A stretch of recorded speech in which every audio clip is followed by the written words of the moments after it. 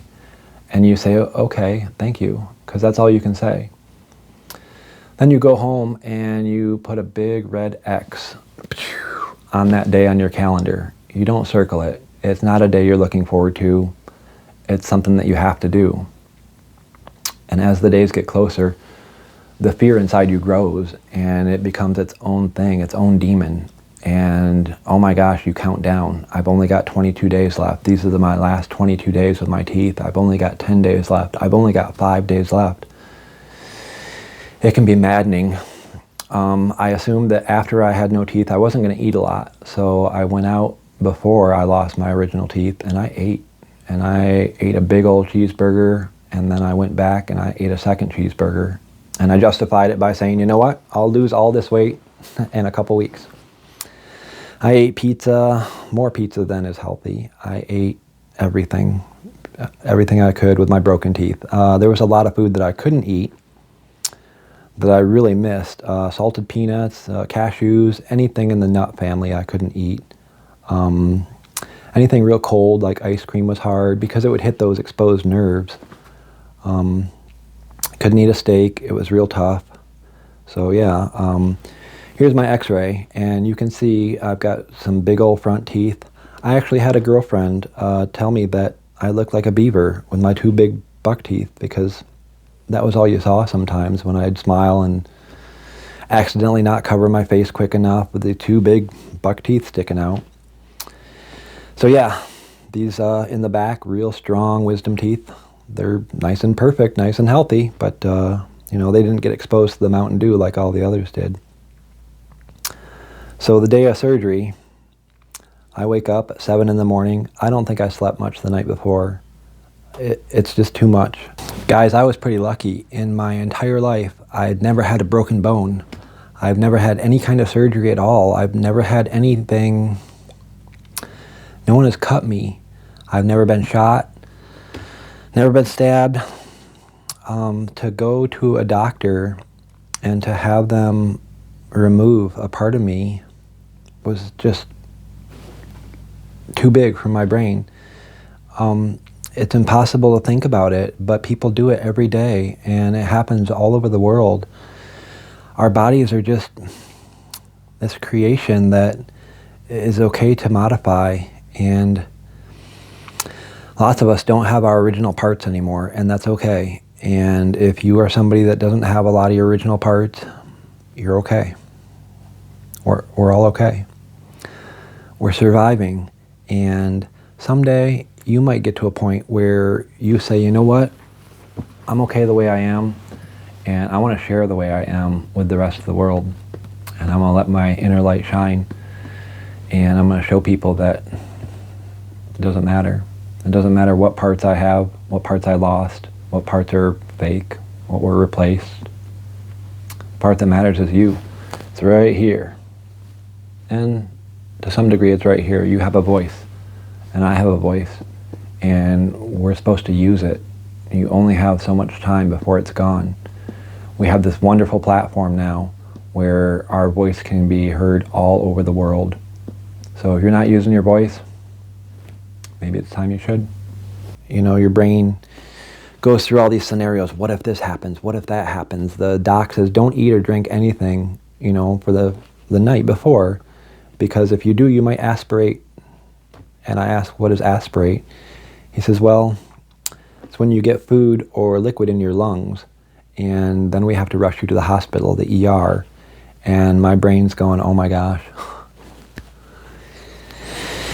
I better not eat or drink. Don't drink water. My mouth gets so dry, and then you're breathing dry air. So it took everything I had to get in the car and to go. My girlfriend drove me, and I think I was numb. I couldn't feel anything. I think I went out of body for a while and just said, you know what? I'm on autopilot. I'm just going to walk into the building. I'm going to sit in the chair and I'm going to tell them I'm ready. Wish me luck. So that's what I did. The doc and his assistants were awesome. I got a little pinprick in my arm at about 8:15 a.m. and I was asleep. I went somewhere else. The power of anesthesia is godlike. You don't feel anything, you don't have dreams, nothing. I thought maybe I would hear something or feel something, but, I paid lots of money to be gone, so. A couple hours later, I wake up and I don't know where I'm at. I don't know what's happened. Oh, yeah, now I remember. I've got gauze packed into my mouth and I'm drooling a little bit and it's hard to swallow, and they put me in a wheelchair, they send me home. They said, take these big drugs, and they gave me a manila envelope.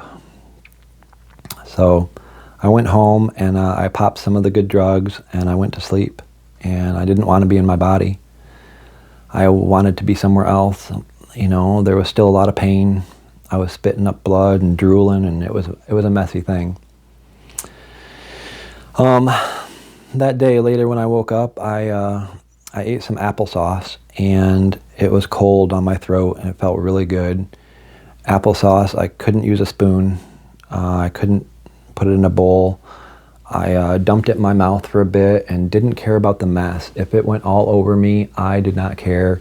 My goal was to get that applesauce in my belly, in my throat. I think I even took like a handful and just sort of let it drip, like I was making a sand drip castle. You ever done that on the beach, where you grab a handful of wet sand and you let it trickle out your fist, and it makes this really cool little castle? So yeah, the next morning I made some scrambled eggs, and scrambled eggs are good, guys. Protein and soft and warm, and it goes in your belly. You don't chew. You take very small bites with a fork and you just get it in there, when you swallow it. It's not going to hurt. It's going to be a little weird at first. People always ask me, hey Bishop, what do you eat with no teeth? So we'll get to that in a minute, but I want to tell you about this manila envelope, okay? A couple days later, I come across this manila envelope and it's unmarked, it's blank. And I think, what is this? How did this get here? It's right next to my pile of medicine and my pile of stuff that I brought home. There was extra gauze and stuff. So I opened this manila envelope, and the doctor had taken a picture of my teeth. He removed them all, he put them on a little tray, and then he takes this picture. Guys, it's an 8x10. It's a big picture, glossy, crystal clear. You can see my teeth, you can see gums, you can see yuck. Some broke on the way out, some were already fragmented. Okay, I'm going to show you some more graphic content. Here's the picture, the 8x10 glossy of my teeth that were removed. Warning, this is not pretty. This is actual teeth, actual gums. We're going to do the countdown again. Ready? 5, 4, close your eyes. 3, 2, 1, clear.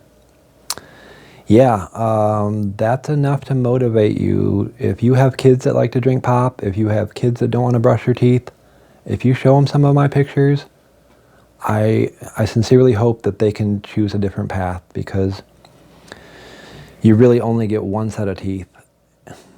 The ones as a child, those don't count. You don't know what you're doing. I didn't know what I was doing.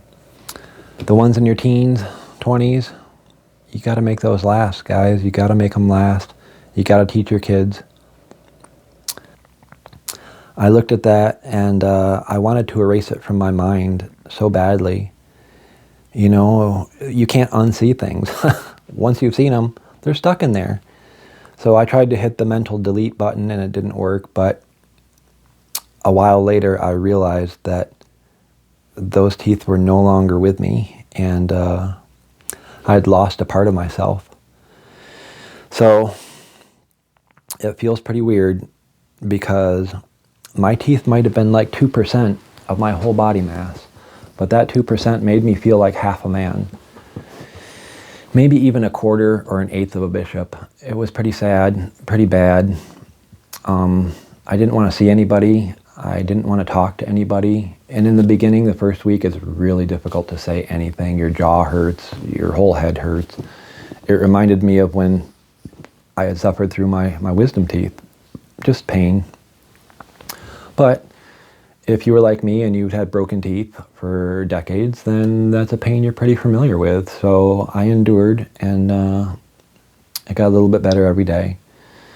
The emotional part, though, physically I was okay. I was functioning. Emotionally, it was so hard to feel normal. I think I was like a zombie for a while, and I was really depressed. I went to work. I came home. I didn't want to see anybody. I broke up with my girlfriend. She broke up with me. I think it was because I was too sad. Didn't have anything to do with my teeth. I didn't go out. I didn't talk to anybody.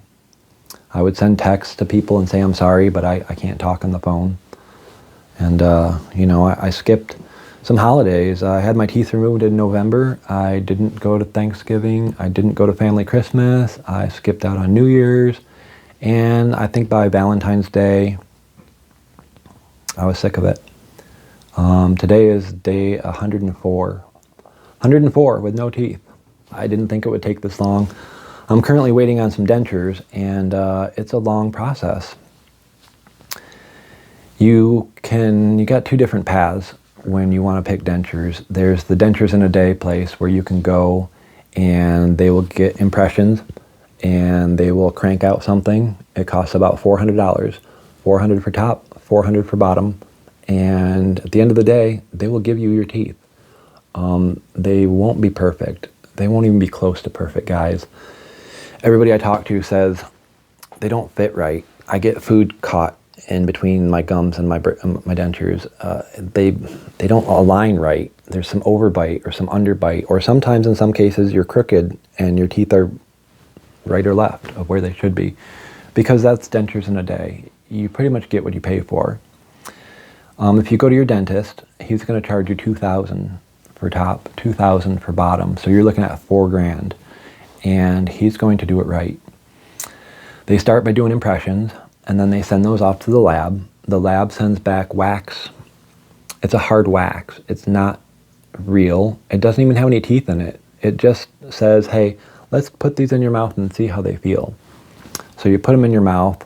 It feels pretty foreign, feels pretty weird, but the dentist will come along and he will look at you and he'll say, how do these feel? And then he will start taking some measurements, and with this wax, he can take a heated knife and he can put a little mark for where the center should be, and he can put little marks for where the side should be, and he can whittle down this wax if it's too big here or too small there. He says, oh, it's pushing on your gums too much, which is another problem with the dentures in a day place. If you put these dentures in your mouth, it makes your lips stick out real big, like you're sucking on a mouth guard as a football player.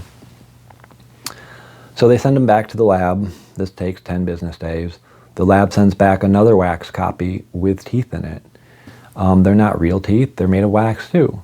But now the doc can measure your height, as in how much space is in the back, how much space is in the front, do we need to change a bunch of stuff? And he changed a bunch of stuff. Then they send it back to the lab and they tell you go home, you got 10 more days to wait.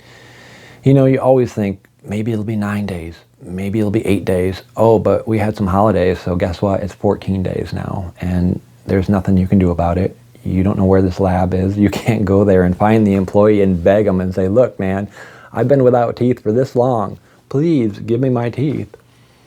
So it is very much a work in progress, and I'm hoping soon. I've only got a couple more days to wait. I wanted to make this video before I got my teeth so that I could share my story. I'm going to have to learn how to talk all over again, which is pretty frustrating because I've learned how to talk now after 100 days of being with no teeth. But that's how it is, okay? It's not going to be easy. Guys, I'm sorry. When you eat food, you're not eating for joy. You're not eating because it tastes wonderful, or, you know, you're doing things different now, okay? You're eating to survive. And in the beginning, eggs for breakfast, mashed potatoes, these are awesome. It takes about 5 minutes to boil some water. You dump it in. You can scoop in as much mashed potatoes as you can get.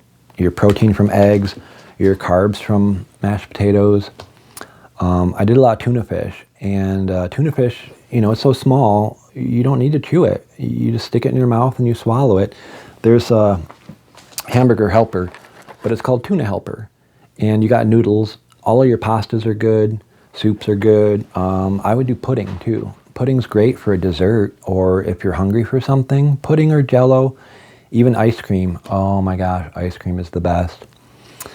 Guys, if you're having a rough day, you're feeling down on yourself, get some ice cream. You can almost do like the stuff with chunks.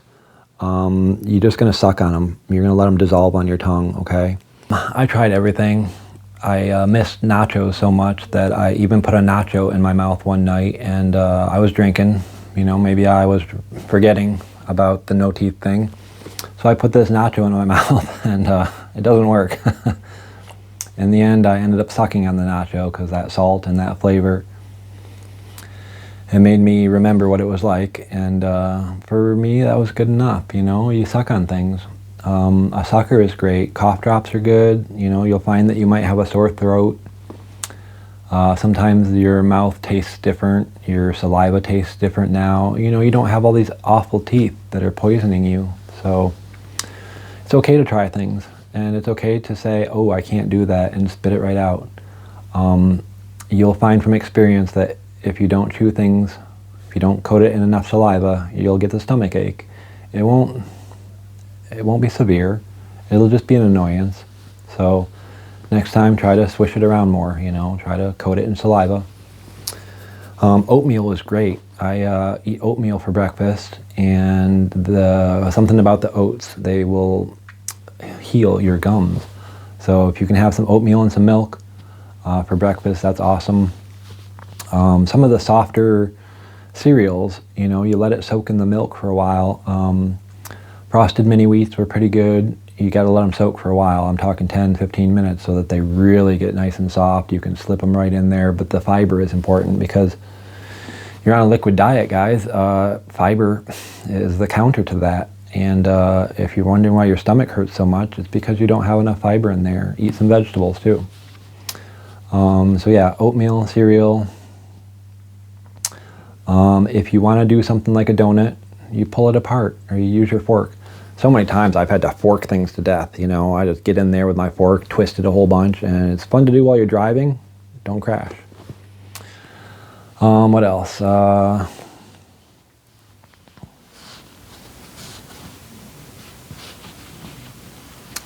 was something else there too. I just forgot it. I hate it when that happens.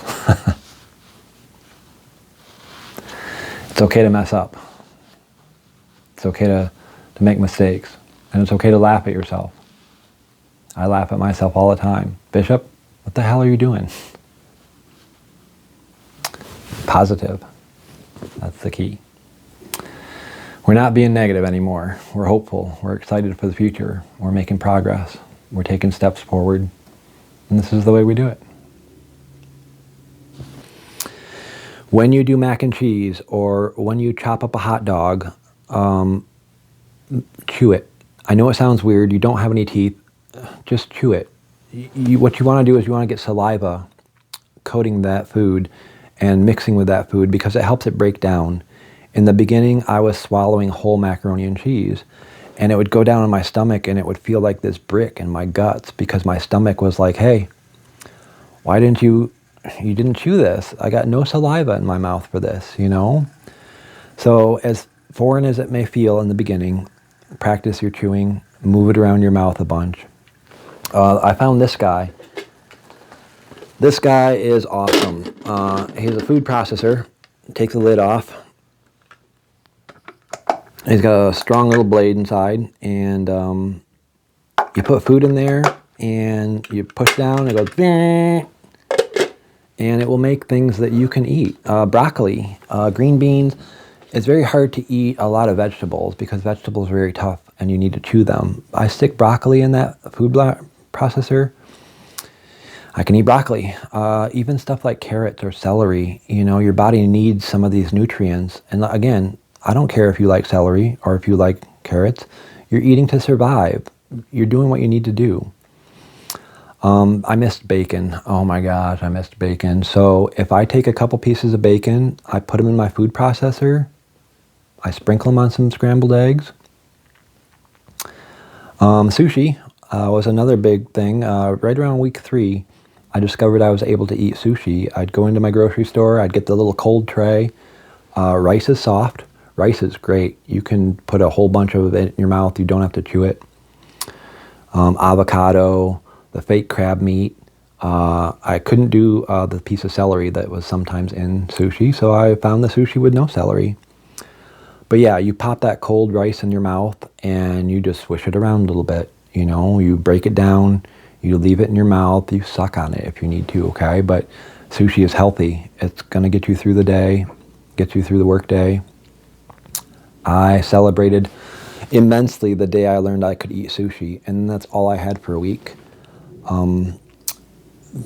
It gets easier, okay? Losing your teeth reduces you to almost a baby-like state. You're a little baby again, right? And when you're a baby, what do? You pick up things and you put them in your mouth. I tried everything.